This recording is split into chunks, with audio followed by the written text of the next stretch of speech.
নমস্কার বন্ধুরা, সোনাই সিম্পল লাইফস্টাইলে তোমাদেরকে স্বাগত। কেমন আছো?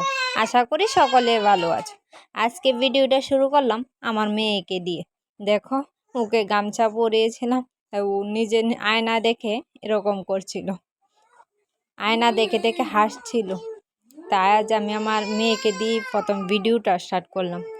আসলে আমার মোবাইলটা জানি কি হয়েছে বলতে পারছি না, ভিডিওটা কীরকম হঠাৎ হঠাৎ ছোট হয়ে যাচ্ছিল সেটাই।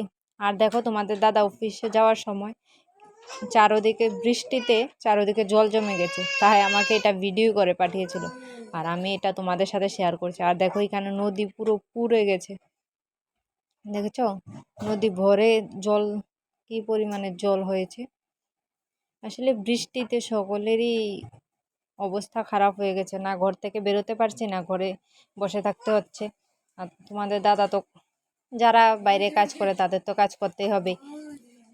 আর আমি ঘরগুলি ভাজিয়ে সুরে তারপর চলে এলাম। দেখো, সবজি রান্না করতে এখানে বেগুন আর আলু কেটে নিয়েছি, সঙ্গে পটল ভাজি করব, তাই পটলগুলিও কেটে নিয়েছি।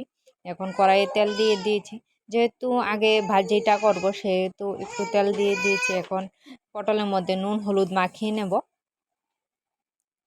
আর এদিকে নুন হলুদ মাখিয়েটা কড়াই দিয়ে তারপর বেগুনগুলি জল থেকে উঠিয়ে নিচ্ছি। আসলে বেগুন কেটে জলে না দিলে নাকি কালো হয়ে যায়, সেই জন্যই জলে ভিজিয়ে রাখা। আর এখানে পটলগুলি দিয়ে তারপর আমি একটু ঢেকে দিয়েছি, যেহেতু এটা সিদ্ধ হবে। আর এদিকে আমি আলু সিদ্ধ বসিয়ে দিয়েছি। আর যেহেতু বেগুন তরকারি শুটকি দিয়ে রান্না করব, তাই মশলাটা পেস্ট করে নেব। আর এখানে দেখো, আমার ভাজি মোটামুটি হয়ে গেছে, তবু আর একটু লাল লাল করে নামিয়ে নেব। আর এদিকে দেখো, আমার ভাজি হয়ে গেছে।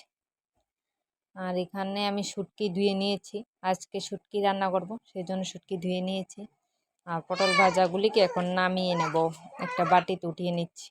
দেখো, তারপর ওই তেলেই আলু দিয়ে দিচ্ছি।